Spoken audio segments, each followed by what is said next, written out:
What's up, humans, and welcome to last minute Psicoactivo because something happened today that I think it's warranted to have a conversation as much as we can have because there were a couple of articles that dropped today. One from, not today, but this week, one from Chris Sharp at the Liberation Times talking about a project that is called Project Preserve Destiny, which is something that I've only heard the name about, but today I got a little more information on it. And then there was another article from an Italian newspaper called Lespresso, which is in Italian, and I don't speak Italian. And there are people who have been looking into this for a little while. And one of the people you guys know, he's been on the show. He was talking about the Magenta crash alongside Michael Armentor, and he has a brilliant Medium account called Escape Velocity. And he's been writing about a lot of this historical stuff, mainly from Europe. So he's very well aware of what's going on. And he wrote a piece about this. So I want you guys to welcome Mr. Craig Oliver to the show. Hello, Craig. How you doing? Good. How's it going? Welcome back. Second time. Yeah, as last minute as it gets. Yeah, Yeah, dude. I'm sorry, but that's this okay. feels important because Chris Sharp did drop this article about President Donald Trump and about the White House, which at first glance, it kind of feels to me like it's like a reactionary kind of stance that the White House might be taking. And then there's this article from Italy about this program. But you told me that you've known about this program for a while. How did you come across that name and the research? If I remember correctly, I'm sure you heard it. The space early last year that Courtney, I'm sorry, Marcasani? Marsh, yes, that she did with, I think it was with Martin, talking about kind of his uh, involvement in the GATE program and some of the psionic stuff. And then he came out as Jason, sort of not prepped at all. Jason something. He's part of the Skywatcher crew. He's one of the psionics. Do you know what I'm Oh, talking about? yeah, this guy Jordan Jozak, and Yes. he Yeah. So was Lightbringer on X. right, right. Yeah. So I'm pretty sure it was in the space with him that I first heard Dan Sherman's name, and it was new to me. But he's got this book. Apparently, it's been out for a little bit. And then I don't know, who knows the chain of custody, but at some point and just hoovering up all of this stuff, I watched some interviews with Sherman, and he talked about, yeah, this project Preserve Destiny, which this is kind of the darkest part of a lot of this stuff, where it sounds like this is the abduction program.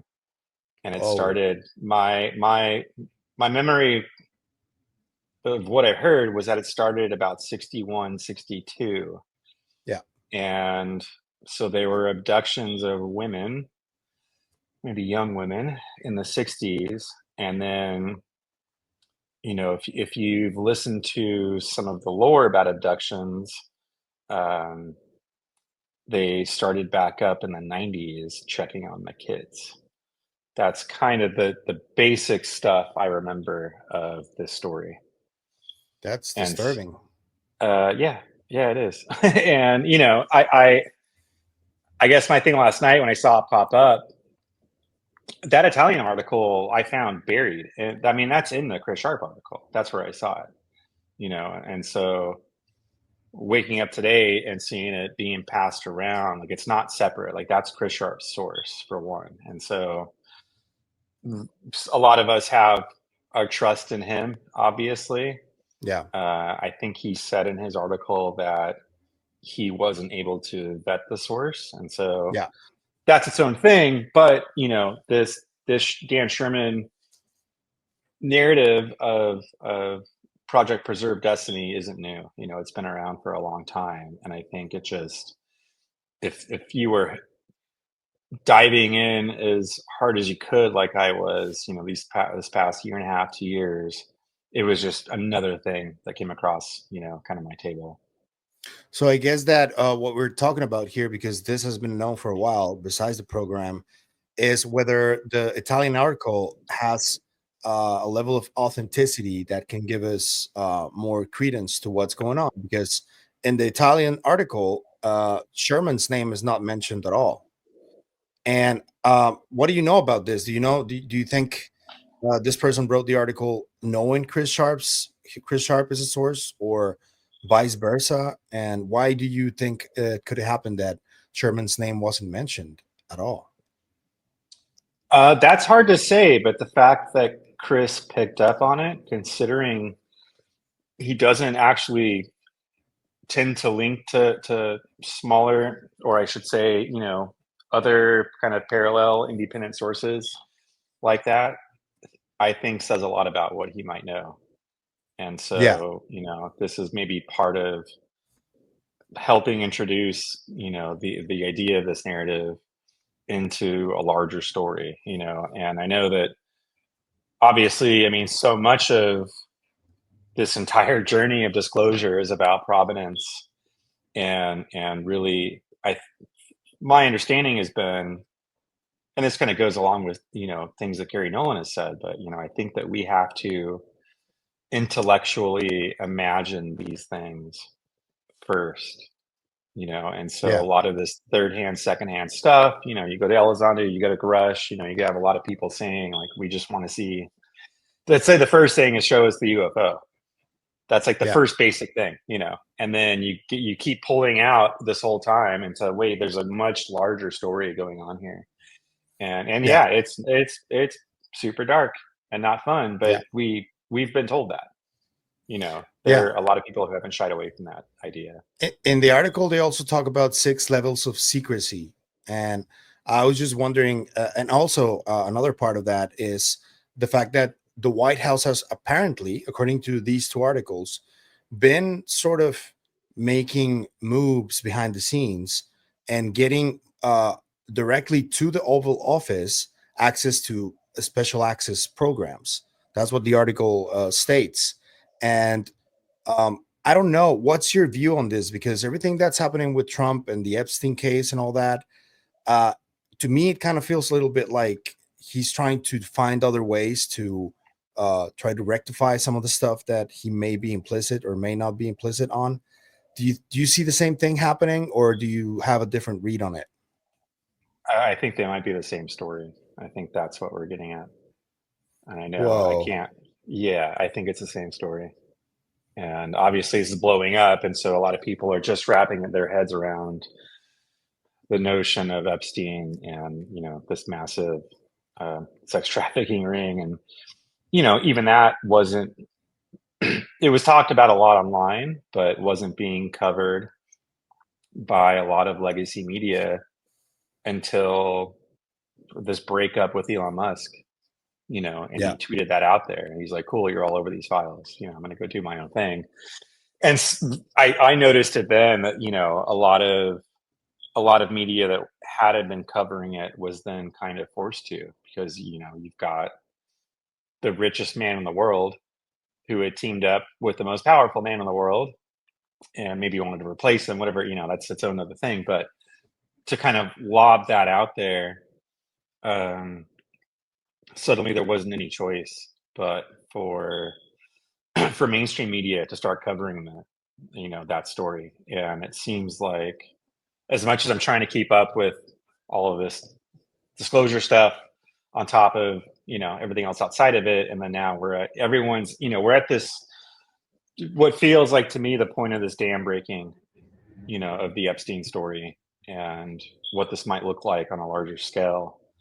And even if you watched any of the clips from Eric Weinstein, he Yeah, did I that, did.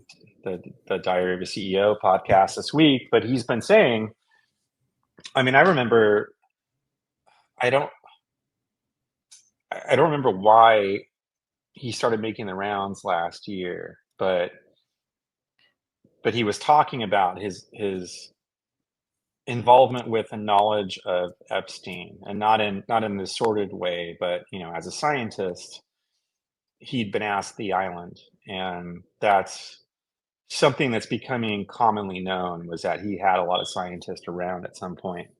Yeah, Stephen Hawking And amongst them, right, Krauss amongst them. right, Yeah, and so, this idea that, he he said quite a lot of, that to him it feels like Epstein was a construct, and that's a very ambiguous statement to make yeah, when you're talking about a human being behind some really intense stuff, and then everything that has been acknowledged that he's been tied to, possibly, intelligence agencies. He's part of Mossad, he's part of the connected to CIA. the CIA, all of this stuff. They're connected. I mean, it's like these things are all, in my eyes, kind of converging, because on the UAP end of things, we're talking about the history of the CIA and their involvement, and then with Epstein, we're also talking about his potential involvement with intelligence. Yeah, And it's, and then you get to the Trump aspect, and I mean, this stuff is coming out pretty fast and furious now. This letter, all of these other things, and I can't speak. I mean, they're happening so fast that I can't tell. I'm not the expert in any of that stuff, yeah, but there's clearly something going on.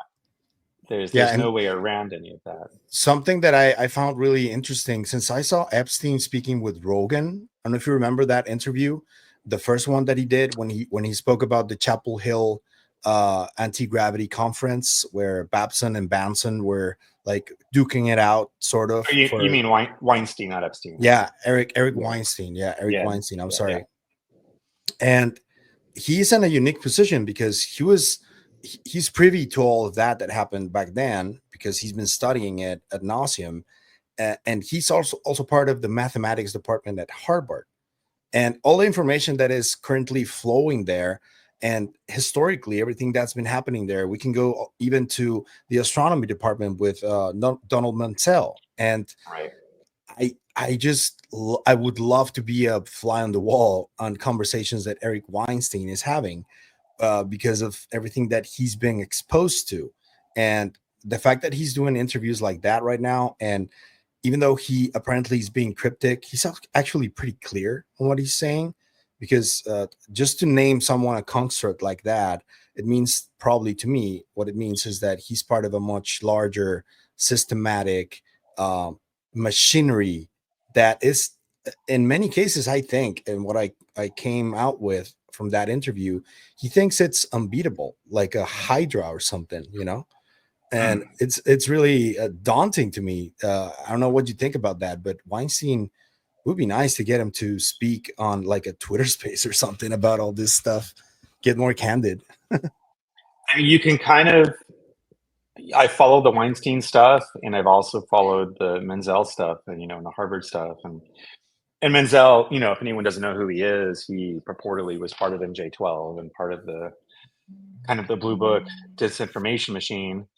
But when he was the head of the Harvard astronomy department, or he was whatever his role was specifically, JFK was part of that department as well at the same time.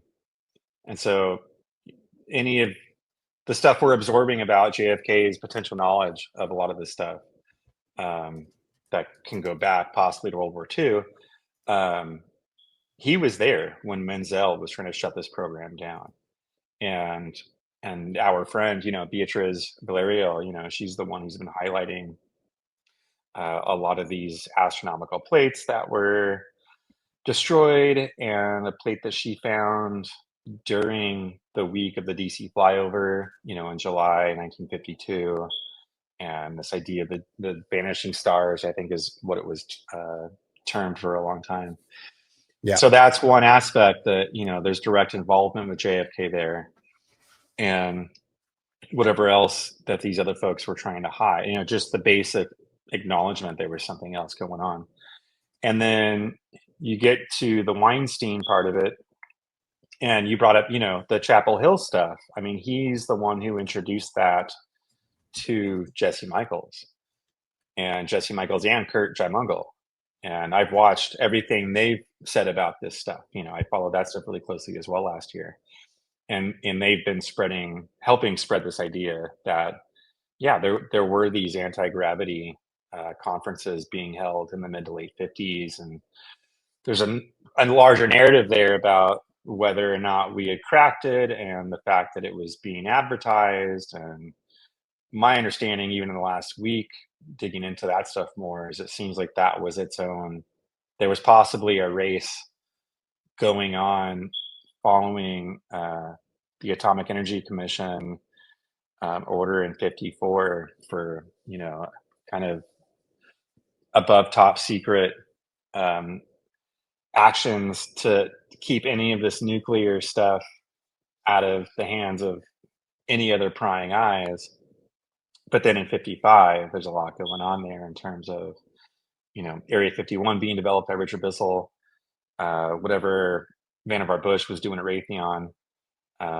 Thomas Townsend Brown started NICAP, and he got pushed out of there because it was rumored that he was funneling money to anti-gravity research.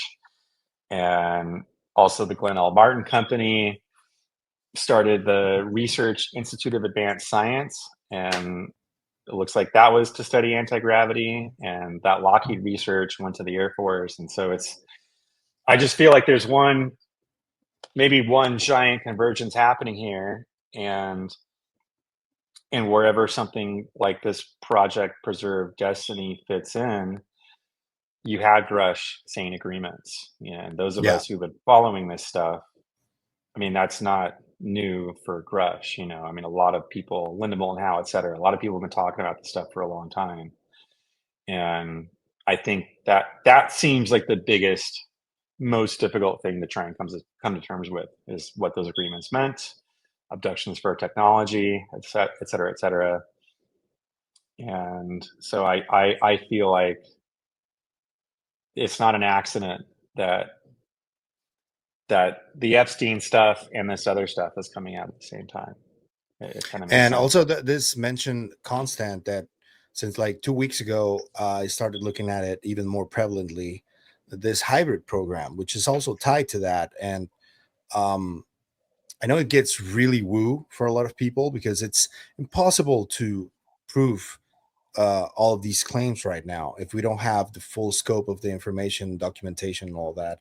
But it it kind of feels to me like paired with anti-gravity research, we don't fully understand what the quote unquote hybridization program or even this anti-gravity research program is really about. Because according to some of the avenues that I've explored a little bit, this quote unquote anti-gravity is just like a term that is used just to mention something that could be related to that, but it has more to do with physics, plasma physics, I think, based on the little research that I've done on it. I think some of the work from Bob Grenier and Salvador Pais and Ning Li and Pokletnov and all these people, that's where people should be looking at, really, not thinking about just anti-gravity as is and as in science fiction is termed. And when it comes to the abductions,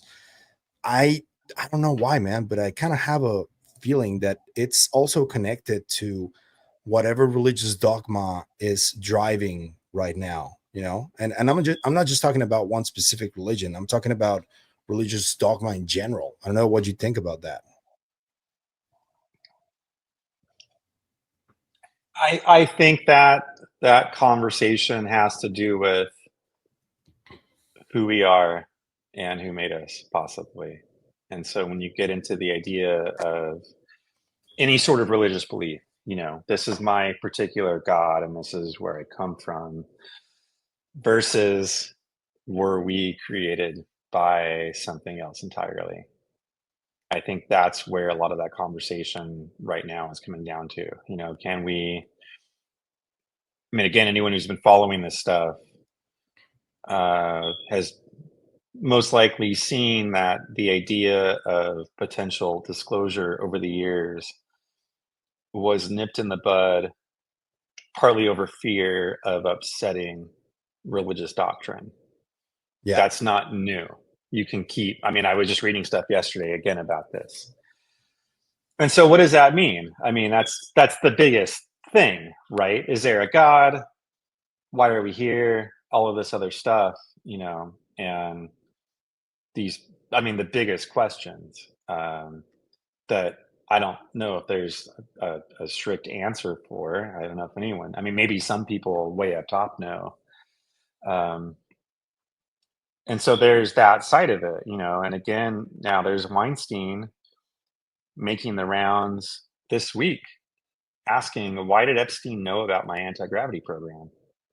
Yeah. Like he knew it as soon as I had it, and he had me show up, and he was, going over my physics about this stuff. Like, why is that? And I will say, as somebody who came out of the Reddit, the UFO subreddit rabbit hole, alongside some other folks we know, including Jeff Cruikshank, that's where I met him, kind of Yeah. anonymously. He and I separately last year, I thought I was going crazy, chasing down a certain lead over a couple of days, and found out that he did the same thing. But there's some really weird stuff surrounding Epstein's Island. I'm forgetting the specific name of it, but there's if you dig around on there, there's footage of NASA filming something heading into space from near the island. What? Yeah, yeah, I'll find it for you so you can pop it in here. But I'm not alone. It was me and Jeff is considered a pretty good source of things now, between his Bluegill Triple Prime stuff and a lot of the other research he's done. We both found it independently, and Whoa. it's like, this is the craziest fucking thing I've seen, and sure That's enough, it's just wild. like another lead where you're like, this is pretty insane. But it's interesting. I don't know. I think I got banned from the Epstein subreddit trying to post that stuff, and just to throw it Whoa. out there, like, here's I mean, everything else here is pretty awful and weird as well. And so is this part of it, and why do we have Weinstein keep popping up to try and connect Epstein to his anti-gravity research?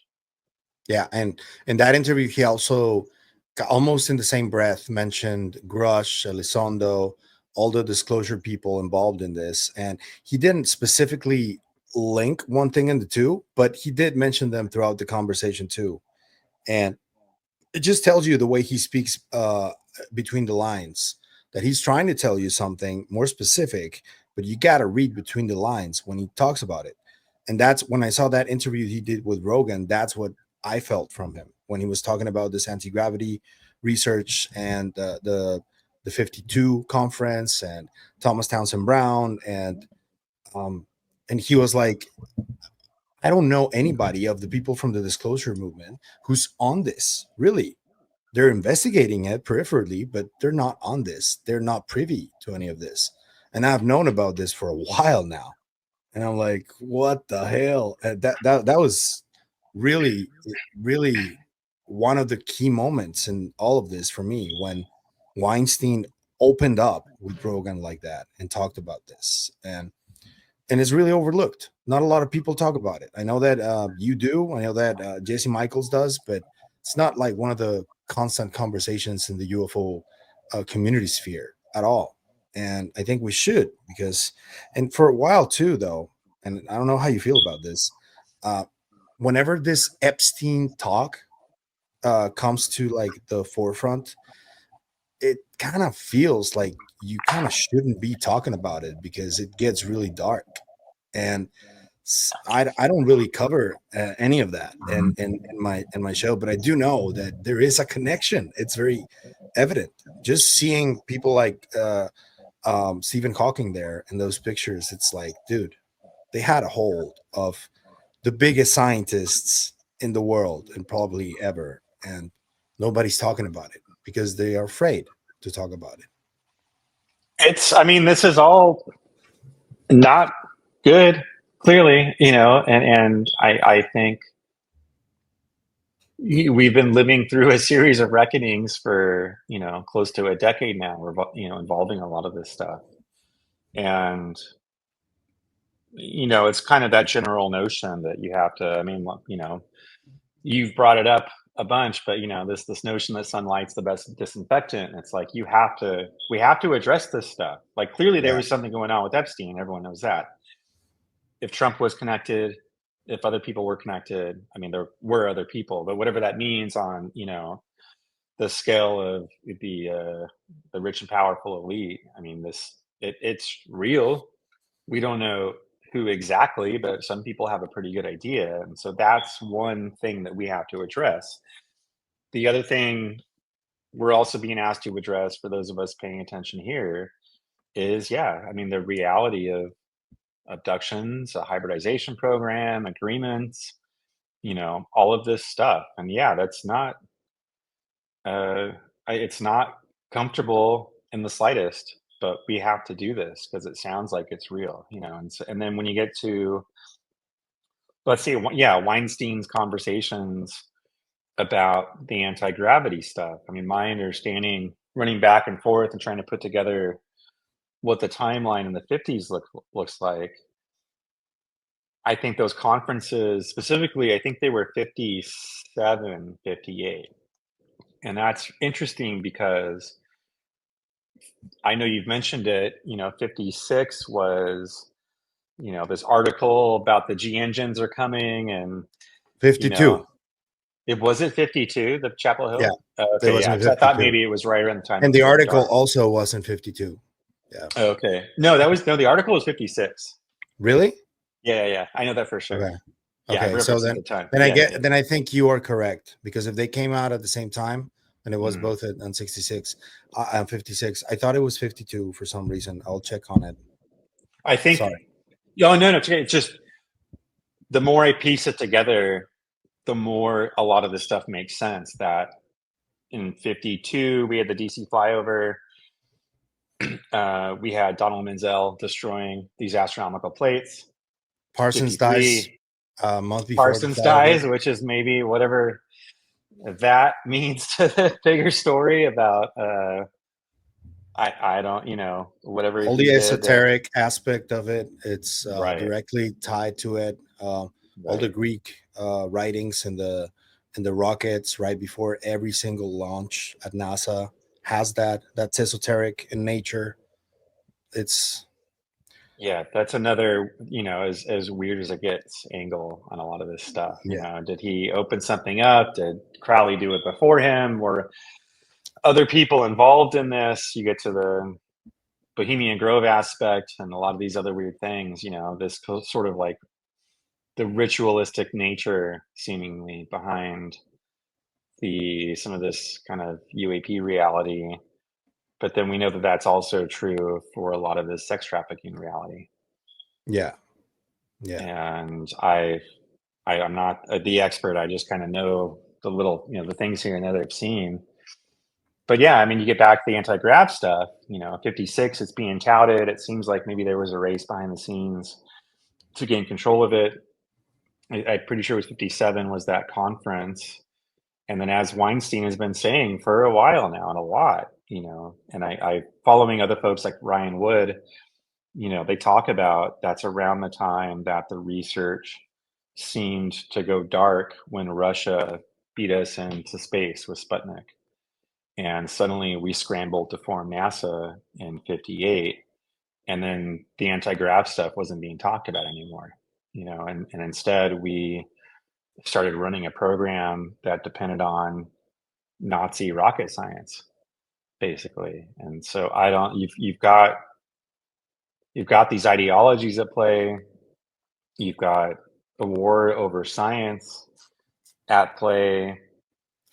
You've got Weinstein saying that science has been intentionally suppressed, and that was a big thing about, that Chapel Hill conference. And uh, I'll forget their names, but, they were the way Jesse Michaels has talked about it as well with, Kurt Mungle is, it seems like that was the last major advance that we made, where they talked about string theory and the idea that string theory possibly was a way to stagnate the field.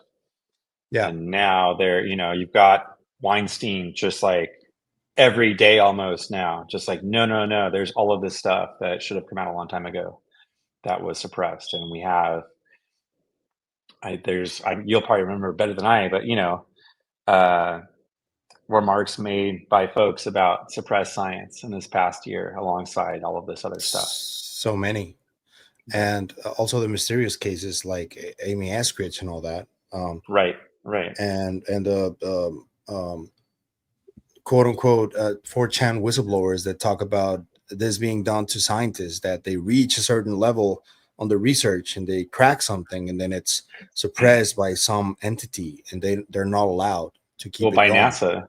By Yeah. NASA. So that's they've said that outright. Eskridge said that. A lot of other folks have said that. And so why is it NASA that's depending upon rocket fuel constantly suppressing this energy? Why is it that every time we get close to trying really hard to look at alternative energy, which would, stymie at the very least the fossil fuel industry, does that research get shut down? Because that's happened over and over and over. Even in the 2000s, we were looking at solar, things like this. We were looking at electric vehicles, and that research got shut down. I mean, this has happened going back to the 70s, if not further than that, and that's a much bigger conversation about the history of energy dependence and who was responsible for making sure that we had no other choice than to depend on those things. Always follow the money, right? Always follow the money. That's where I mean it goes back, and I can throw out a zillion other things about, really just looking at JP Morgan in the early 20th century and the foundations of the Federal Reserve and the robber barons, and there's just a zillion. I mean, we could talk about this for hours, but it's all sort of out there if you go looking for it. And so then to kind of wrap it back around to sort of right now, and the idea of energy dependency, the idea of suppressed science, the idea of possible agreements, the idea of abductions, hybridizations, what that means about who we are. We're at a very strange, uncomfortable part of the narrative, but there's no way around that. We have to address that stuff if it's real, obviously. Yeah. And right after the article became more public, the Italian one, it was really funny because I saw a lot of different people and different reactions, and some of them are like, no, that article is not credible, and that article is ends up this is something that even I thought a little bit at the very end, the final paragraph, it kind of feels like an op-ed, and this is something that I was told too by someone else from the community. And it's just so people know, this Lespresso, this was founded in 1955. It has a center left progressive leaning. I think those details are very important, and it is one of the biggest newspapers about politics, economics, culture in Italy and Europe. And the people from La Repubblica were, which is also one of the biggest newspapers in Italy. They were editors at this one, and so it is a serious newspaper. It's not like it's just some blog that recently came out or something like that, because or something like my channel. I don't think I'm a super legacy reliable source. This one is, it's, and we have to sort of rely on that, the history of these institutions, although confidence in the press is not high at all right now, which is another topic all by itself. But I do think that this research does feel like it. There are other avenues that connect to it too, and other people reached at similar conclusions, like Sherman, like Chris Sharp. And if you connect the correlations, you can find that there's something in the middle that could probably be true. So we have to keep looking into it, and that's why we're talking right now. Yeah, and I realized, reading that article and trying to just sort of quickly get something out there before something else happened, because we're at, the fire hose of information right now. You and I know Chris, and we trust Chris, and we trust Liberation Times, and it's become a pretty reputable source in this disclosure movement the past few years. And this was his second article in 5 or 6 days about Trump and the Yeah. administration, promising some degree of transparency. And there's been, of course, a lot of back and forth this entire time about it. And then now again, I mean, we're at this other part of this kind of, worldwide focus on, well, you also promised transparency on this Epstein stuff. You ran on that. And wherever you lie in the political spectrum, everybody wants to know the truth about whatever was going on there.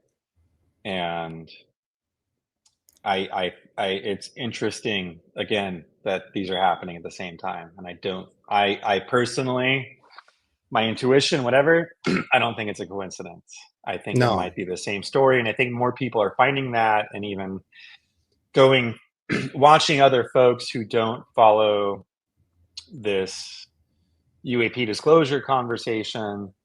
I'm watching a lot of them loop back around to, why was Ghislaine Maxwell's father, Robert Maxwell, part of the Israeli nuclear program?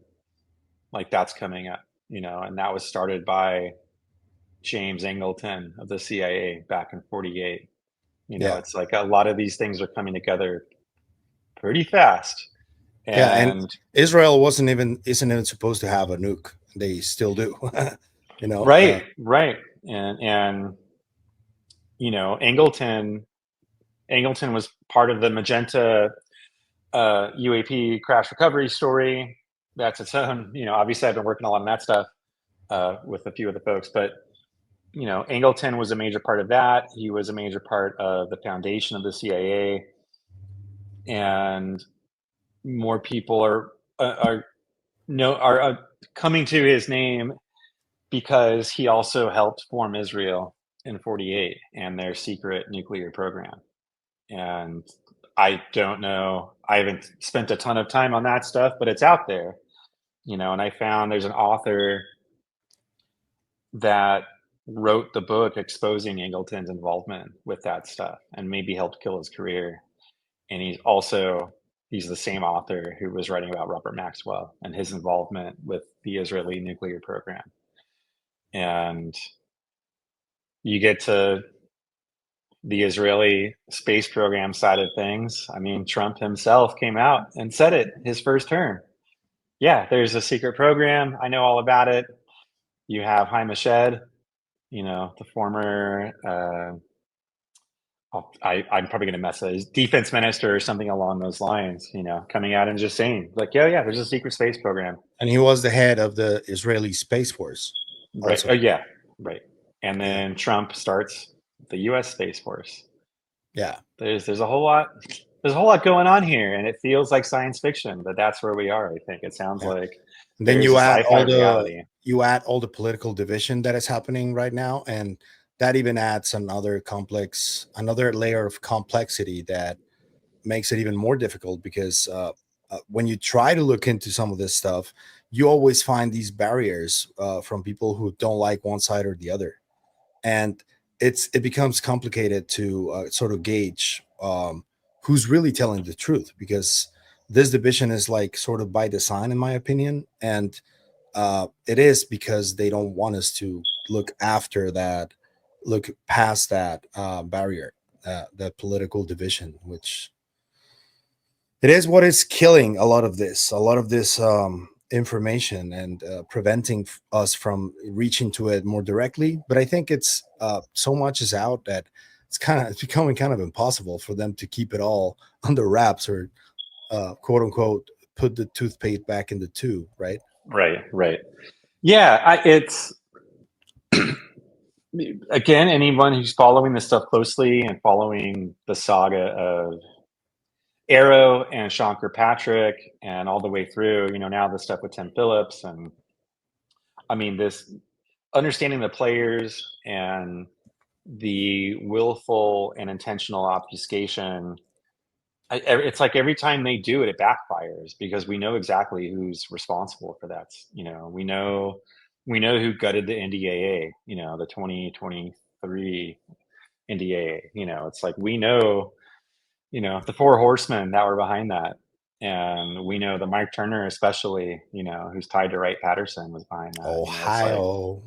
yeah. So it's kind of, it's like every time these people get out there and scream, nothing to see here, we know who's full of shit, Yeah. and we know all of these people by name. We know anytime something comes out and a Wikipedia page gets deleted, we know who's responsible for that. And we know we're over the mark at that point, because if it was bullshit, then why spend the effort on that? Yeah. Harold Malgrim or Chris Mellon or any of these people, over this past year, if they didn't matter and they were lying, then who cares? Like, why is there a group, set up specifically to go after the easiest access to information about some of these other players that are coming out and saying these things? Do you think Trump has Sean Duffy as like his henchman to look into the NASA stuff? Because I know that they had a classified briefing or meeting yesterday. I don't know how it went because it was classified, obviously, and they're very secretive about this historically.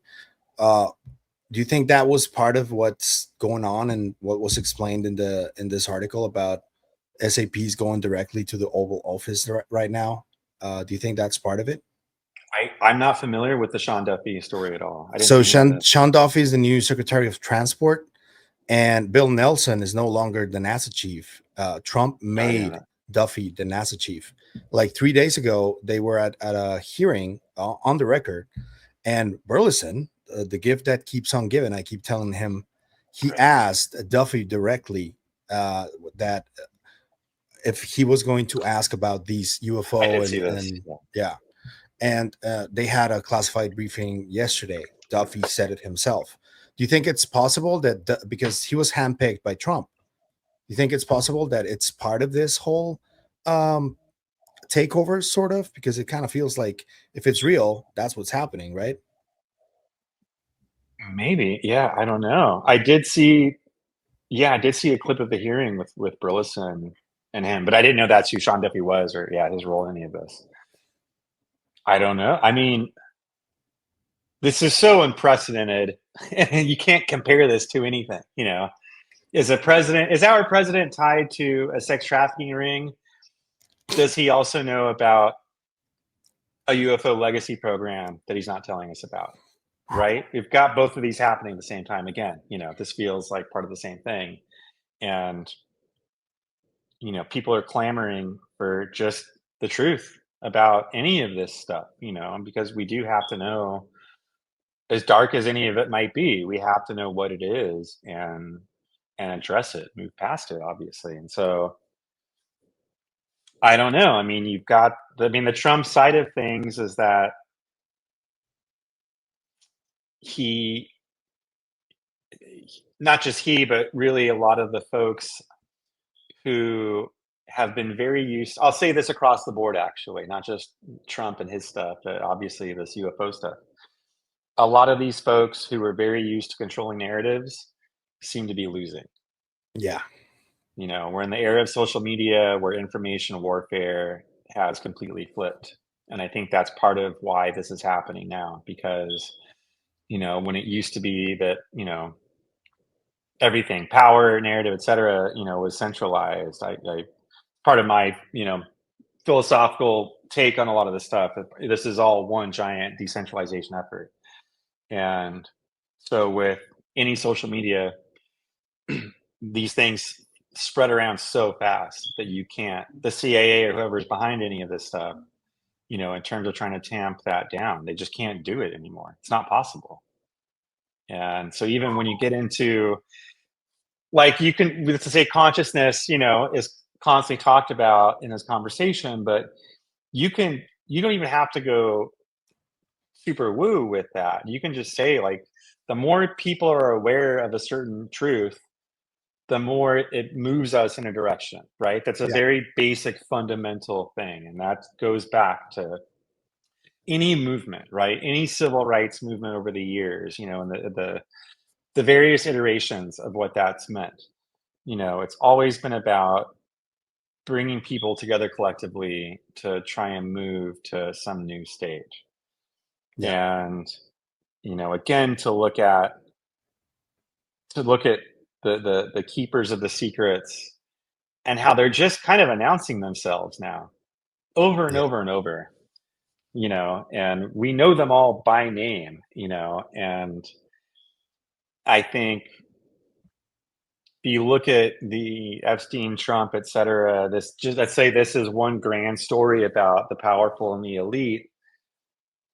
You've got these narcissists who have wanted attention on them at all times, right? On like the grandest stage, right? And now everyone's looking at them going, cool, what the fuck about this other stuff? Like, are you tied to this really dark story? And they're like, no, no, no, don't look at that part. Like, Yeah. do look at everything else that I told you. Believe everything else that I've told you about myself, but don't actually look at the thing that I've been doing this entire time behind the scenes. And that to me is where these conversations coalesce and converge, in that you've got powerful military industrial complex, defense contractors, folks in charge, like world domination, et cetera. Just like, look at how tough we are. Look at how powerful we are. They've been screaming it in our faces for a long time. Yeah. And then now it's coming back around to, like, how did you get that powerful? What is this system? How did this work? Is there something darker and weirder behind the scenes? And then they don't want you to look at that anymore. Yeah. And that says a lot. And the fact that when you want to talk about it, you feel like you shouldn't be talking about it because something might Right. happen. That's the scary part. And even if you don't care, even if you're not worried about that, and you're like yourself, you're just like, cool, I'm just going to have my podcast and put stuff out there, and not try and worry about it. um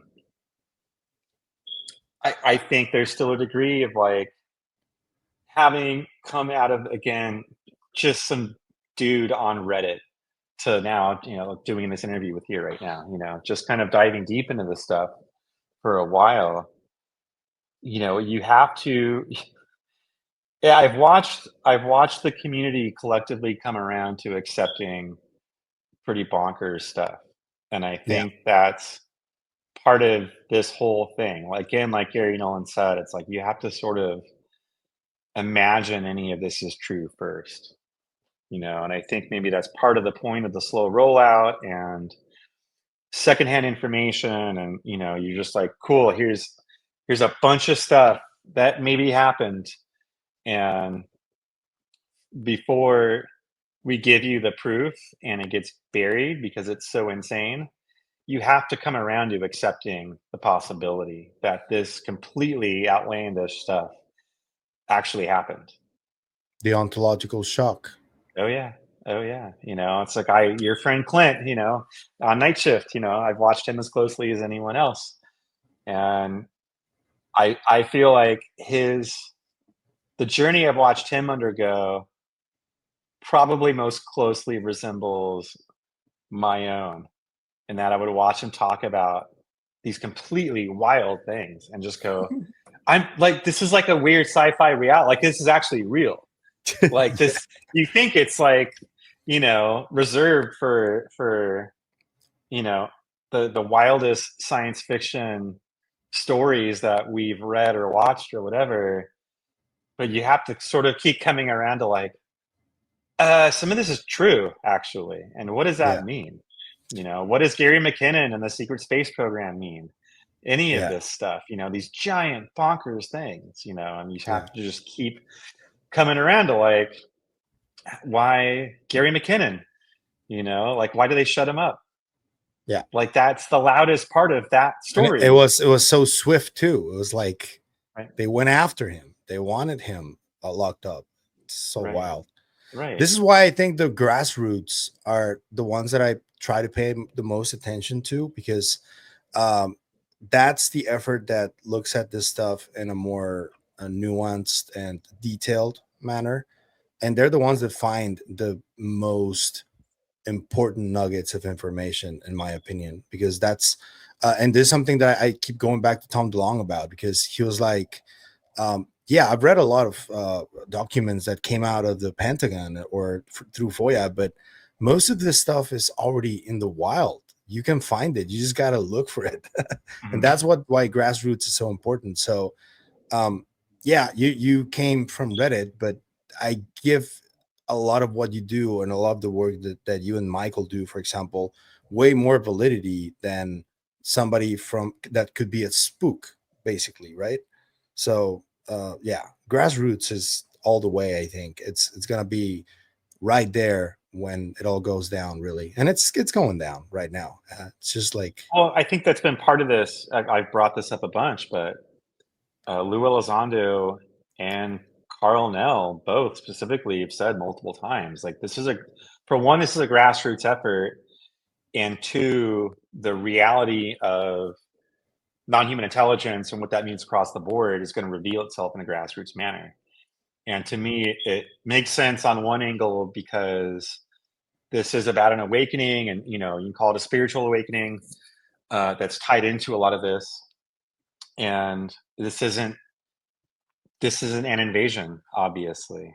You know, maybe there's again a darker part of the story, but we're addressing that now, and maybe it's shifting, and that's what some of this is moving past, you know, those darkest elements to something better. And you know, like Gresh said himself, you know, I guess a post-scarcity world, you know, what that looks like. And two, you know, the grassroots aspect of it, like the folks that even that we know, Matt Ford, Chris Sharp, et cetera, yourself, you know, it's like, cool, I'm going to have a podcast or a website or whatever it is, you know, this kind of this new era of independent journalism. It's like anyone can take it or leave it. They can watch any of your videos or Matt Ford's videos, or read Chris Sharp, and yeah, they can walk away, and it maybe won't make a difference, you know, to them. But none of you are beholden to anybody, and I think that's the important part of that equation.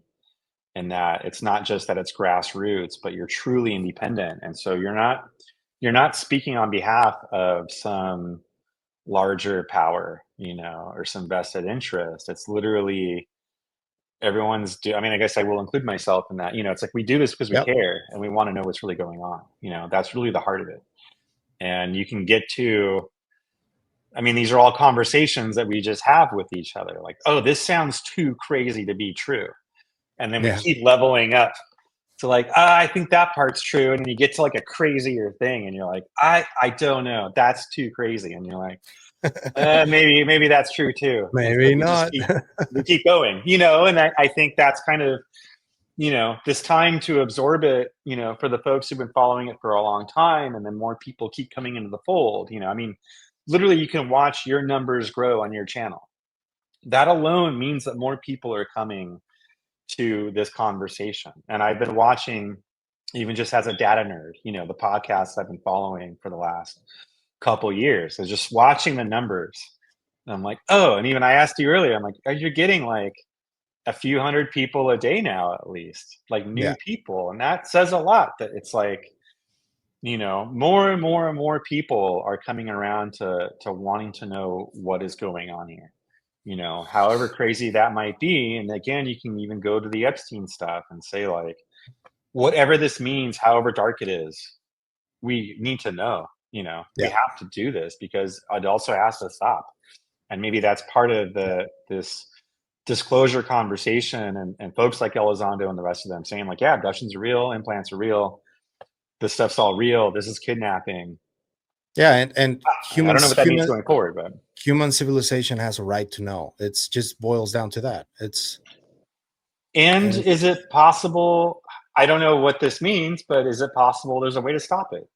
Gary Nolan's Yeah. kind of hinted at that. There are ways to maybe stop some of this, and that gets into weird other stuff and a pretty woo side of things as well. But that's where we're going, is that, again, this is all nature of reality stuff on top of it all. Yeah. It's like we've been